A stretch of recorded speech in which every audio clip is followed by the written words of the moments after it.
어떻게 무더운 여름 잘 내고 계시죠? 네, 하나님께서 늘 지켜주시고 또 하나님의 평강과 은혜가 가득하시기를 바라겠습니다. 우리 옆에 계신 분들과 한번 같이 인사하도록 하겠습니다. 사랑하고 축복합니다. 네, 하나님의 사랑과 축복이 가득하시기를 바라겠습니다. 어제 구미노예 주일학교 연합회에서 진행한 꿈나무 비전 캠프에 잠시 다녀왔습니다. 우리 교회 선생님들과 아이들이 정말 열심히 섬기고 있더라고요. 그래서 참 제가 너무 감사했는데요. 그런데 거기에 참여한 아이들이 얼마나 되었는지 이렇게 물어보니까 몇 년 전만 하더라도 200명 이상 참여를 했는데 한 3분의 1이 참석 인원이 줄었더라고요. 그래서 참 이렇게 주일학교가 갈수록 부흥해야 되는데 줄어드는 모습이 참 안타까웠습니다. 하지만 우리 섬기시는 선생님들에게 정말 이 일은 하나님의 나라와 복음을 위해서 정말 소중한 것이기 때문에 다음 세대를 살리는 일에 끝까지 최선을 다해달라고 이렇게 당부의 말씀을 드리고 왔습니다. 여러분, 무엇보다도 주일학교가 우리 한국교회의 희망이라는 사실을 잊지 말고 다음 세대를 살리는 일에 앞장서는 우리 모두가 되기를 주의 이름으로 축복합니다. 요즘 성도님들과 이렇게 대화를 나누다 보면 항상 무슨 이야기가 나올까요? 네, 새성전 이야기가 나옵니다. 그래서 참 우리 많은 성도님들이 새성전에 입당해서 이제 새롭게 펼쳐질 사역에 대한 많은 기대와 소망들을 가지고 계시는데요. 주일학교 선생님 가운데 한 분이 저한테 이런 말씀을 하시는 거예요. 목사님, 분명 새성전에 가면 마음에 안 드는 부분들이 있겠지만 무엇보다도 감사한 것은 하나님께서 우리 교회의 기도에 구체적으로 응답해 주신 것 같습니다 라고 이렇게 말씀하시는 거예요. 무슨 이야기인가 하면은요, 여러분, 우리 교회가 1970년 80년대에 뜨겁게 기도했던 기도 제목 가운데 하나가 무엇이 있었죠? 네, 구미의 10분의 1을 책임지는 교회가 되게 해달라고. 정말 우리 교회가 하나님 앞에 뜨겁게 기도했던 그 기도가 있었는데요, 새 성전이 세워지면서 이제 옥계와 확장단지에 펼쳐질 사역을 보니까 정말 하나님께서 10분의 1에 해당하는 영혼들을 책임지고 돌볼 수 있도록 우리 교회를 사용하시는 것 같다고, 하나님의 응답이라고 이렇게 고백을 하시는 거예요. 그러면서 이 선생님이 한 말씀을 더 하시는 겁니다. 다음 세대에게도 복음을 전할 수 있는 기회가 생겨서 감사해서 요즘 주변 선생님들에게 우리가 여호수아와 갈렙처럼 담대하게 나아가자라고 이렇게 서로 격려를 하고 있다는 거예요. 여러분, 이야기를 듣기만 해도 가슴이 정말 뭉클하고 은혜가 되지 않습니까? 네, 무엇보다도요, 여러분, 이 성전 건축은요, 단순하게 새로운 건물을 짓는 것이 아니고 하나님의 사명을 감당하기 위한 도구인 것입니다. 그래서 무엇보다 이 성전을 통해서 다시 한번 다음 세대가 복음을 듣고 이 지역에 하나님의 나라가 확장되어지는 은혜가 있기를 주의 이름으로 축원합니다. 오늘도 지난 주일에 이어서 섬김의 자세와 믿음의 본질에 대해서 같이 생각해 보려고 하는데요, 예수님께서 오늘 주시는 교훈의 말씀을 통해서 우리가 이 믿음을 어떻게 삶 속에서 구체화할지 다시 한번 고민하고 결단하는 시간이 될 수 있기를 바라겠습니다. 우리 1절로 2절 말씀을 다시 한번 같이 읽어보도록 하겠습니다. 예수께서 제자들에게 이르시되 실족하게 하는 것이 없을 수는 없으나 그렇게 하게 하는 자에게는 화로다. 그가 이 작은 자 중에 하나를 실족하게 할진대 차라리 연자 맷돌이 그 목에 매여 바다에 던져지는 것이 나으리라. 아멘. 여러분, 예수님께서 제자들에게 실족하게 하는 자에 대한 경고의 말씀을 하신 것입니다. 여기서 실족하게 한다라는 것은 다른 사람이 믿음에서 시험에 빠지거나 넘어지게 되는 것을 의미하는 것이죠. 그렇다면 왜 예수님께서는 제자들에게 이와 같은 경고의 말씀을 하신 것일까요? 그것은 바로 제자들이 앞으로 감당할 사역이 얼마나 중요한지 아셨기 때문인 것입니다. 그래서 제자들의 말과 행동이 다른 사람들에게 큰 영향을 끼칠 수 있기 때문에 여기에 조심해서 행동할 것을 경고하신 것이죠. 여러분, 우리도 마찬가지인 것입니다. 주신 직분을 감당하고 섬기다 보면은요, 때로 우리의 말과 행동이 다른 사람들에게 시험거리가 될 때가 있다라는 것이죠. 예를 들어서 이런 것이 있죠. 여러분, 교회에 어려운 일이 있으면 어떻게 해야 되죠? 기도해야 돼요. 그러면 혼자서 기도하는 것이 낫습니까? 같이 기도하는 것이 낫습니까? 같이 기도하는 게 나아요. 그래서 여러분, 어려운 일이 있으면은요, 우리가 함께 기도 제목을 나누잖아요. 그런데 한 성도님이 다른 성도님에게 정말 이렇게 평상시 가까이 지내셔가지고 교회에 어려운 일에 있어서 좀 같이 기도하자라는 좋은 의도로 이렇게 이야기를 했어요. 그런데 그 이야기를 듣던 성도님이 낙심을 해가지고 교회가 어떻게 그럴 수 있냐고, 그런 교회는 안 다니겠다고 그러고 여러분 교회를 안 나와버린 거예요. 우리 교회 말고 다른 교회 이야기하고 있는 거예요. 여러분, 그러면은요, 사실은요, 내가 기도 제목을 같이 나누고 함께 기도하려고 했던 것이 상대에게 뭐가 된 거예요? 실족하게 하는 시험이 된 거예요. 그래서 여러분, 항상 우리가 기도 제목을 부탁하고 함께 기도할 때에도요, 정말 민감한 이야기는요, 상대의 그 믿음을 보고 나눠야 되는 거예요. 상대가 감당할 수 있는 믿음이 있으면 강력한 믿음의 기도의 동역자가 되지만은요, 그렇지 않으면 그 사람이 넘어질 수 있기 때문인 것입니다. 그리고 우리가 또한 섬기다 보면은요, 우리도 세상에서 살아가는지라 나도 모르게 세상의 때가 묻어요, 안 묻어요? 묻어요. 나도 모르게 세상적인 그 사고가 먼저 작동할 때가 있다라는 것이죠. 그래서 교회 사역을 하면서 때로는 믿음의 눈으로 보아야 되는데 나도 모르게 세상적인 그 경제적인 수치로 교회 사역을 바라볼 때가 있습니다. 여러분, 그렇게 보면은 정말 이해할 수 없고 말도 안 되는 것이 교회 사역들에 얼마나 많은지 모릅니다. 당장에 여러분, 선교사를 파송하는 것도 생각해 보십시오. 말도 제대로 안 통하고 문화도 다른 곳에 가서 복음을 전하고 뭘 하겠다고요? 교회를 세우겠대요. 여러분, 사실 인간적으로 생각하면 그게 얼마나 비효율적이고 어려운 일들인 것입니까? 그리고 또한 주일학교 사역도 마찬가지이죠. 여러분, 주일학교 사역은 사실 뭐 하는 사역이에요? 퍼주는 사역이에요. 이거는 뭔가 남는 사역이 아니고요, 그냥 끝없이 퍼주는 사역이 주일학교 사역인 거예요. 그래서 여러분, 교회가 어려워지면요, 많은 교회에서 우선적으로 그 지출을 줄이는 대표적인 두 가지가 뭐죠? 선교비하고 주일학교 부서 비용인 것입니다. 왜냐하면 당장에 교회에 큰 어려움이나 그러한 부분들이 없다고 생각하기 때문인 것이죠. 그런데 우리 교회는요, 거기다 무슨 사역까지 하고 있어요? 외국인 사역까지 하고 있어요. 그리고 가장 비효율적인 것을 하나 꼽아보라고 한다면 무엇이 있을까요? 교회 건축인 것입니다. 여러분, 교회 건축에 얼마나 많은 돈이 들어갑니까? 당장 우리 교회만 하더라도 150억이라는 엄청난 돈이 들어갔어요. 대다수의 사람들에게는 평생에 한 번도 상상해 볼 수 없는 금액인 것이죠. 더욱이 우리는 이거 쌓아둔 헌금 한 푼도 없이 이 일을 시작한 것입니다. 세상의 효율성으로 따져본다면 정말 속 터질 일들이 아니겠습니까? 그런데 이보다도 더 말도 안 되는 일을 하시는 분이 계세요. 누구시죠? 우리 주 예수 그리스도이신 것입니다. 여러분, 예수님은 하나님의 아들이세요. 이 세상의 모든 권세들에게 또한 경배받으시고 영광받으시기에 합당하신 분이 그 하늘 영광을 버리고 이 땅에 우리와 같은 육신을 입고 오신 거예요. 그리고 그것도 부족해서 저와 여러분들을 대신해서 십자가에 달려 돌아가시기까지 한 것입니다. 여러분, 이것은 앞서서 열거한 그 내용들과는 여러분 비교 자체가 불가한 정말 말도 안 되는 그런 일을 행하신 것입니다. 인간의 이성으로는요, 죽었다 깨어나도 이해하거나 설명이 불가능한 것이죠. 그러나 한 영혼을 천하보다 귀하게 여기시는 하나님의 사랑이 이 모든 것을 가능하게 하신 줄로 믿습니다.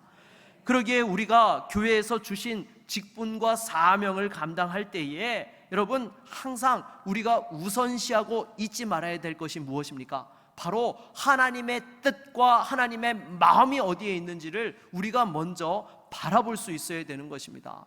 세상적인 경험과 또한 내 생각을 의지해서 하다가는 오히려 나도 넘어지고 주변에 있는 사람들까지도 넘어지게 하기 때문인 것입니다. 그러면 다시 본문으로 돌아와서 왜 예수님께서는 이렇게 다른 사람을 실족하게 할 경우에 그 목에 연자맷돌을 달아서 바다에 빠지게 하는 것이 낫다라고 말씀하신 것일까요? 이것은 예수님께서 강력하게 경고하기 위하여서 이와 같은 말씀을 하신 거예요. 하나는 우리가 다른 사람에게 미치는 믿음의 영향력을 절대로 가볍게 여기서는 안 된다는 것을 강조하기 위해서 아주 강력한 경고의 말씀을 하신 것입니다.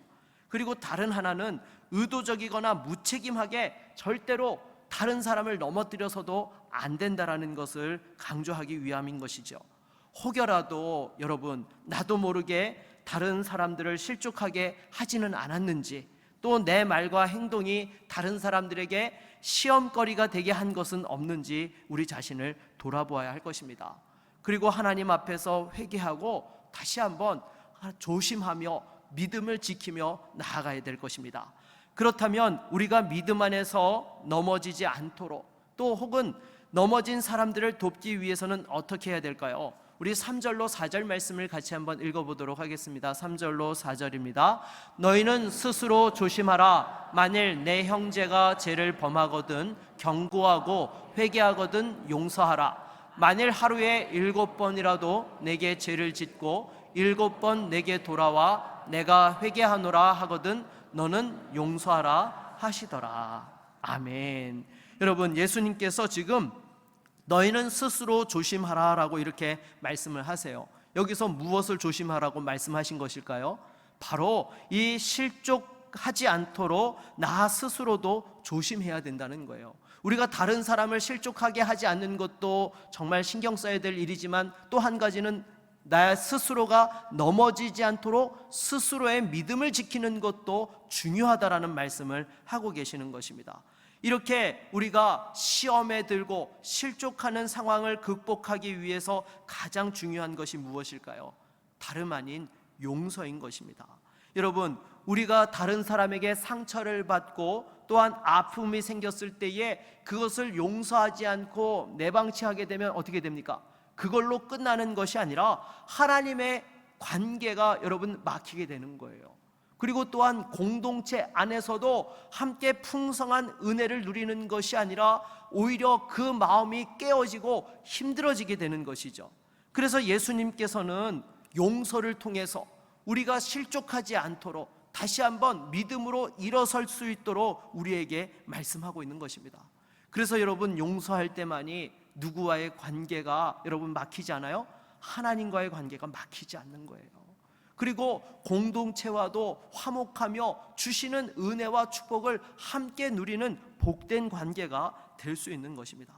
그러기에 여러분, 정말로 이 용서할 때에요, 또한 우리의 믿음이 성숙하게 되고 자라게 되는 것입니다. 그런데 실은요, 누군가를 용서한다라는 것은 사실은 상대방을 어떻게 해야 되는 거예요? 나와 똑같은 위치에 놓을 수 있어야 되는 거예요. 여러분, 생각해 보십시오. 나는 의인이고 상대는 죄인이라는 생각을 딱 가지고 있는 순간, 여러분, 그 상대에 대해서 우리가 드는 생각은 무엇밖에 안 들어요? 저 상대방에게 어떻게 벌을 줄 것인가, 그 생각밖에 들지 않는다는 거예요. 여러분, 그렇게 해서 상대가 벌을 받았어요. 그렇다고 해도 여러분, 용서는요 또 별개의 문제인 것입니다. 진정한 용서는요, 내가 상대방과 같은 위치에 놓여질 때만이 상대를 진정으로 품고 용서할 수 있는 거예요. 나도 상대와 똑같이 죄성을 가진 인간이고, 나도 하나님 앞에서 은혜받은 구원받은 성도라는 그 사실을 늘 기억하면서 상대방을 나와 같은 눈으로 바라볼 수 있을 때만이 여러분, 진정한 용서를 할 수 있게 되는 것이죠.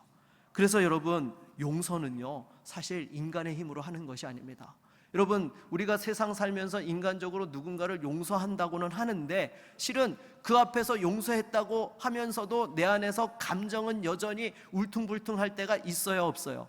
있죠. 분명히 말로는 용서하고 새롭게 시작하자고 분명히 다짐을 하고 서로 악수하고 껴안기까지 했는데, 돌아서면은 내 안에 여전히 막 울퉁불퉁한 마음들이 치솟아 오르는 거예요.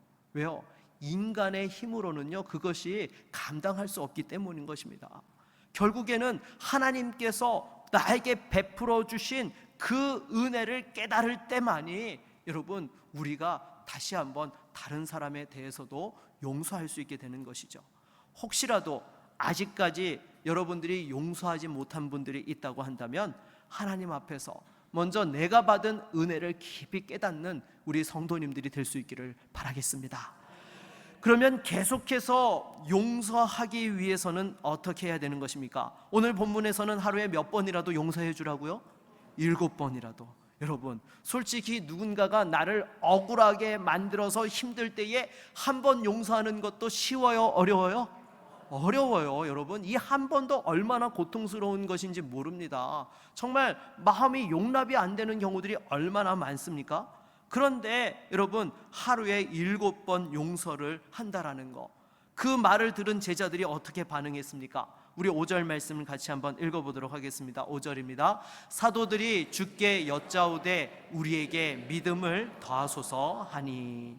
아멘. 여러분 이 사도들이, 제자들이 딱 예수님의 말씀을 듣는 순간, 이거는 우리 차원의 문제가 아니다, 하나님께서 도와주시는 은혜 없이는 할 수 없구나. 그래서 예수님 앞에 우리에게 믿음을 더하소서라고 이렇게 또한 간구하였던 것입니다.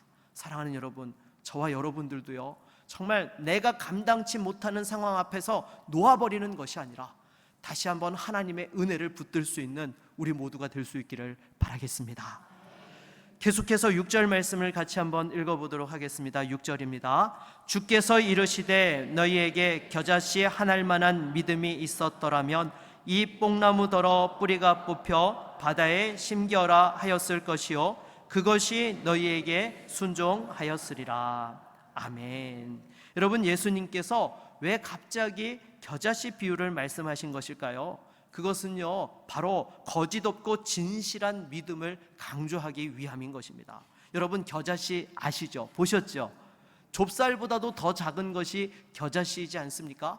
이렇게 작은 씨앗이건만 나중에 이것이 땅에 심겨서 싹을 틔우고 자라나면은요 새들이 와서 이렇게 또한 깃들일 수 있는 큰 나무로 성장하게 된다라는 것입니다.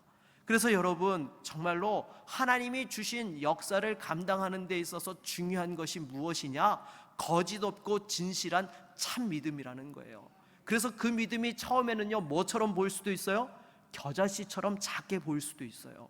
여러분 사실 큰 믿음은요 처음부터 큰 믿음이에요? 아니요, 처음엔 작은 믿음이에요. 겨자씨만 해요.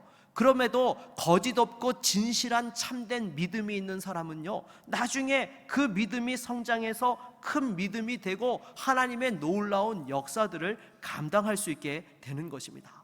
그래서 여러분 이 거짓 없고 진실하고 참된 믿음이라는 것이 무엇입니까? 얼마나 하나님을 제대로 신뢰하고 의지하느냐에 달려있는 거예요. 여러분 우리는 나도 모르게요 항상 이렇게 양다리 걸칠 때가 많잖아요. 분명히 하나님 앞에 기도하면서도 한편으로는 어떻게 해요? 세상에 내가 좀 의지할 거 없나? 또 뭔가 이렇게 붙잡을 거 없나? 한 손으로는 하나님을 붙잡으면서도 나도 모르게 세상에 이렇게 슬쩍 뒤로 이렇게 손 내밀고 있는 그런 경우들이 너무 많다라는 거예요. 그러나 하나님께서 정말로 우리 가운데 크게 역사하시는 그 믿음은요 그런 믿음이 아니라는 거예요. 겨자씨만한 믿음일지라도 거짓 없고 진실하고 참된 믿음으로 하나님을 온전히 붙잡을 때에 하나님이 역사해 주시는 것입니다. 그래서 여러분 믿음은요 우리 안에 간직한 걸로 끝나는 것이 아니라 그 믿음을 가지고 실제로 행동하고 움직일 수 있어야 되는 것입니다. 그럴 때 하나님이 큰 일을 이루어 가시는 거예요. 여러분 우리 교회도 보십시오. 새로운 성전을 짓는데 우리가 돈 한 푼 없이 이 일을 시작했습니다. 솔직히 여러분 150억이라는 돈이 다 마련되기까지 기다렸다고 한다면 제가 좀 과장을 보태서 주님 오실 때까지 다시는 교회 건축 못했을 거예요. 여러분 그렇잖아요. 정말 지금 상황이라는 것이 그때에 여러분 우리가 믿음의 결단을 하지 않았다라고 한다면은요 금리가 5%로 치솟고 자재가 50% 이상 오른 상황에서 어떻게 건축을 시작합니까? 그리고 그 상황에서 만약에 우리가 그냥 경기가 좋아질 때까지 기다리자라고 손 놓고 있었다라고 한다면은요 여러분 정말 우리 교회에 그 고령화가 너무나 심각하게 진행되었을 것입니다.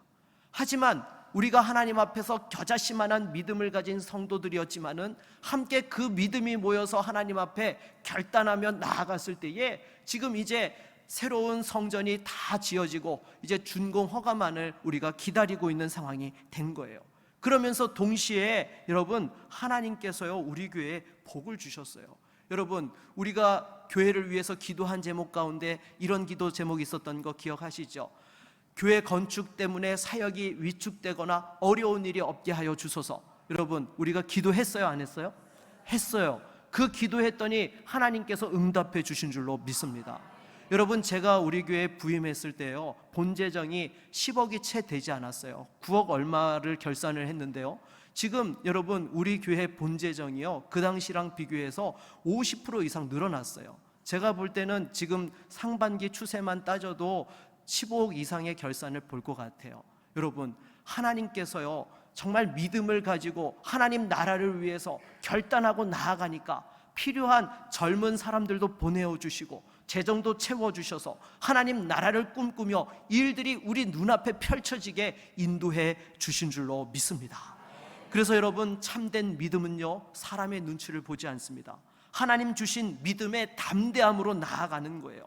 사랑하는 여러분, 지금 여러분의 믿음은 어떠한 믿음입니까? 혹시 믿음이 있다 하면서도 사람들의 눈치를 보고 있지는 않습니까? 참된 믿음으로 담대하게 나아갈 수 있기를 바라겠습니다. 여러분, 믿음은요 담대하게 사용할 때 역사가 일어나는 거예요. 내 안에 아무리 믿음이 있다 할지라도 꼭꼭 숨겨놓으면 그 믿음은 역사하지를 못하는 것입니다. 우리 옆에 있는 분들과 한번 이렇게 인사하도록 하겠습니다. 믿음을 사용합시다. 네, 무엇보다 하나님 주신 믿음을 능력 있게 사용할 수 있는 지혜로운 성도들이 다 될 수 있기를 주의 이름으로 축원합니다. 마지막으로 예수님께서는 믿음으로 순종한 이후의 태도에 대해서 또한 교훈하십니다. 우리 7절로 10절 말씀을 같이 한번 교독하도록 하겠습니다. 제가 먼저 읽겠습니다. 너희 중 누구에게 밭을 갈거나 양을 치거나 하는 종이 있어 밭에서 돌아오면 그더러 곧 와 앉아서 먹으라 말할 자가 있느냐? 도리어 그더러 내 먹을 것을 준비하고 띠를 띠고 내가 먹고 마시는 동안에 수종 들고 너는 그 후에 먹고 마시라 하지 않겠느냐? 명한 대로 하였다고 종에게 감사하겠느냐? 이와 같이 너희도 명령받은 것을 다 행한 후에 이르기를 우리는 무익한 종이라 우리가 하여야 할 일을 한 것뿐이라 할지니라. 아멘. 여러분, 예수님께서는 이렇게 어떤 사람이 종으로서 주인의 명령에 그것을 수행하였을 때에 어떠한 것을 기대하고 하느냐? 그렇지 않다. 종으로서 마땅히 맡은 본연의 역할을 할 뿐인 것이다 라고 그것에 대하여서 이 말씀을 하시면서 우리의 믿음에 대해서 가르치시는 태도는요 겸손과 충성을 하라는 것입니다. 여러분, 사실은요 우리가 이와 같이 하나님 앞에 믿음으로 영광 돌리게 되면은 무엇이 있어요? 하늘나라의 상급과 축복이 있습니까? 없습니까? 있습니다. 히브리서 11장 6절에도 분명하게 약속하고 계세요. 우리 한번 같이 읽어볼까요? 믿음이 없이는 하나님을 기쁘시게 하지 못하나니 하나님께 나아가는 자는 반드시 그가 계신 것과 또한 그가 자기를 찾는 자들에게 상 주시는 이심을 믿어야 할지니라. 아멘. 그런데 여러분, 오늘 본문에서 우리가 같이 읽은 본문에서는 예수님이 뭘 요구하세요? 무익한 종이라, 마땅히 해야 될 본분을 다 행했을 뿐인 것입니다. 겸손과 충성의 태도를 가지고 믿음으로 섬겨야 된다라고 말씀을 하고 있어요. 왜 이렇게 말씀하신 것일까요? 그것은요 우리가 하나님 주신 사명을 감당하고 나서 축복을 잃어버리지 않도록 하기 위해서 이와 같이 말씀해 주신 거예요. 여러분, 사실 우리가 하나님께서 믿음을 통하여 놀라운 역사들을 감당하게 하시고 또 그 일들을 이루었을 때에 우리의 마음이 어떻습니까? 너무나 감격하고 기뻐하고 기대가 되는 것이죠. 그런데 여기서 까딱 잘못하면 뭐 할 수 있어요? 교만해질 수 있는 것입니다. 마치 내가 한 것처럼 교만한 마음을 품는 순간, 그 순간 악한 마귀가 와서 우리가 하나님께 받을 그 예비된 축복과 은혜를 싹 걷어가 버리는 거예요. 그러면 여러분, 결국에는 제주는 곰이 넘고 나머지는 누가 다 가져갔어요? 사단이 다 가져가게 되는 거예요. 그러면 안 되잖아요. 그러니까 예수님께서 정말 충성되에 쓰임받은 종들이 그 주신 은혜와 축복을 누리기 위해서 끝까지 겸손하고 충성할 때에 하나님께서 그 복을 누리게 하신다라는 것을 말씀해 주고 계시는 것입니다. 여러분, 지금 우리에게도 사실 그와 같은 부분들이 필요해요. 여러분, 요즘 우리가 나가서 다른 교회 성도님들이나 목사님들 만나서 대화하다 보면은요, 뭘 느껴요? 시기 질투를 느껴요. 네, 우리 교회가 지금 얼마나 하나님 큰 역사를 우리에게 허락해 주셨습니까? 정말 너무나 앞으로 펼쳐질 그 사역들이 기대가 되지 않아요? 그런데 이 순간에 우리가 다시 한번 조심하고 조심해야 되는 거예요. 교만한 마음 품지 않고요, 겸손하게 충성되이 할 때에 하나님께서 주신 그 사명 잘 감당하며 주신 은혜와 축복들을 누릴 수 있는 것이죠. 그래서 여러분, 다시 한번 나도 모르게 우쭐한 마음이 들 때마다 뭐라고 해야 돼요? 무익한 종이라. 우리 옆에 계신 분들과 한번 같이 인사하도록 하겠습니다. 저는 무익한 종입니다. 네, 여러분, 내가 한 것이 아니라 누가 하셨어요? 하나님이 하셨어요. 다시 한번 하나님의 은혜 가운데에서 우리의 믿음을 지키면서 영광 돌리고 예비하신 축복을 누릴 수 있기를 바라겠습니다. 말씀을 맺도록 하겠습니다. 여러분, 오늘 우리는 섬김의 자리에서 발생할 수 있는 우리의 연약함과 실수에 대해서 살펴보았습니다. 이러한 실수와 연약함이 발생하지 않도록 다시 한번 말씀과 기도로 깨어 있어야 될 것이고요, 또 새로운 사명을 감당하며 나아갈 때에 또 하나님께서 새로운 믿음의 동역자들을 허락해 주실 터인데, 다시 한번 서로를 배려하고 합력해서 하나님의 뜻을 이루어 가야 할 것입니다. 그리고 또한 서로의 연약한 모습을 보게 될 때에 그것으로 인해서 서로 실족하고 넘어지는 것이 아니라 다시 한번 예수님의 그 십자가 은혜로 용서하고 다시 한번 함께 주 안에서 하나됨을 이루어가는 믿음의 성도가 되어야 할 것입니다.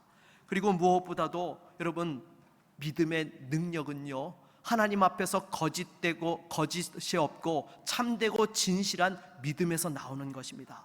그 믿음이 겨자씨만한 것일지라도 우리가 하나님 앞에 드릴 때에 그것을 통해 역사하시고 큰 믿음의 은혜를 누리게 해 주실 줄로 믿습니다. 다시 한번 예수님께서 우리에게 겸손과 충성으로 그것을 끝까지 감당하도록 명하신 것을 기억하면서 이러한 믿음의 자세로 영광 돌리며 쓰임받고 축복받는 믿음의 성도들이 되실 수 있기를 주의 이름으로 축원합니다. 우리 한번 같이 찬양하고 말씀을 의지하여 기도하겠습니다.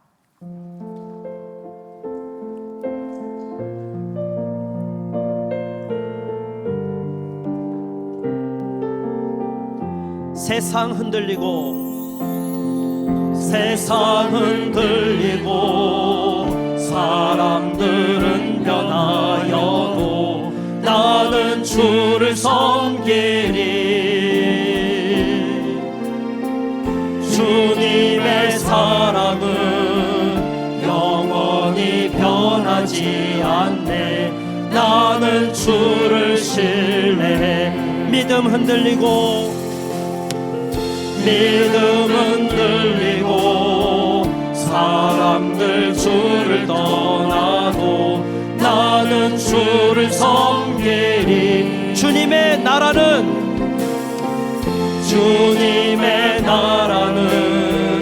영원히 쇠하지 않네. 나는 주를 신뢰해. 오직 믿음으로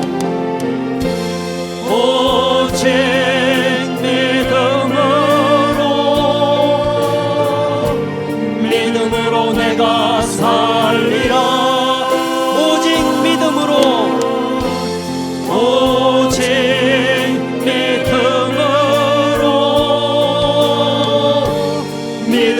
내가 오직 의인은 믿음으로 말미암아 살리라. 오직 의인은 믿음으로 말미암아 살리라. 오직 의인은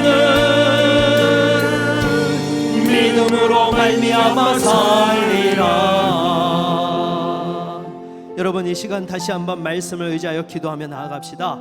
우리의 믿음 없음과 연약함으로 인하여서 상처를 주고 아픔을 주며 또 우리 또한 상처와 아픔 속에서 용서하지 못하고 있었다면 다시 한번 예수의 십자가의 은혜와 능력으로 용서하며 다시 한번 일어설 수 있는 은혜를 주시옵소서.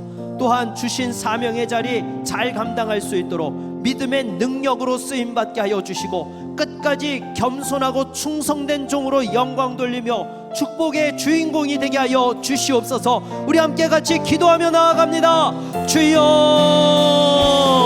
하나님 아버지 감사합니다. 주여, 우리가 너무나 부족하고 연약하지만 이 큰 믿음과 사명과 은혜를 허락하여 주셔서 감당할 수 있는 은혜를 주시니 감사합니다. 다시 한번 주여, 십자가 은혜와 능력을 의지하여 힘있게 달려가는 교회와 성도들이 될 수 있도록 인도하여 주시옵소서. 혹시 우리의 연약함으로 넘어진 자들이 있습니까? 긍휼히 여겨주시고 다시 한번 붙들어 일으켜 주시옵시며 또 함께 용서하며 함께 손을 맞잡고 달려갈 수 있는 은혜가 있기를 원합니다. 우리의 힘과 능력으로 할 수 없지만 십자가 구속의 능력과 그 주님 하나님의 은혜로 달려갈 수 있도록 주여 사랑하는 성도들을 붙드시고 인도하여 주시옵소서. 할 수 있거든이 무슨 말이냐? 믿는 자에게 능치 못함이 없다였사오니 다시 한번 하나님의 크신 은혜와 능력을 의지하여 큰 믿음으로 영광 돌리며 쓰임받을 수 있도록 우리 성도들을 붙들어 주시고 역사하여 주시옵소서. 주여, 무엇보다도 이제 하나님께서 우리에게 새로운 사역들을 펼쳐 주실 터인데 끝까지 겸손하고 충성되이 쓰임받는 종들이 되게 하여 주시고 하나님의 뜻을 이루어가게 하여 주시옵소서. 예수 그리스도의 이름으로 기도드립니다. 아멘.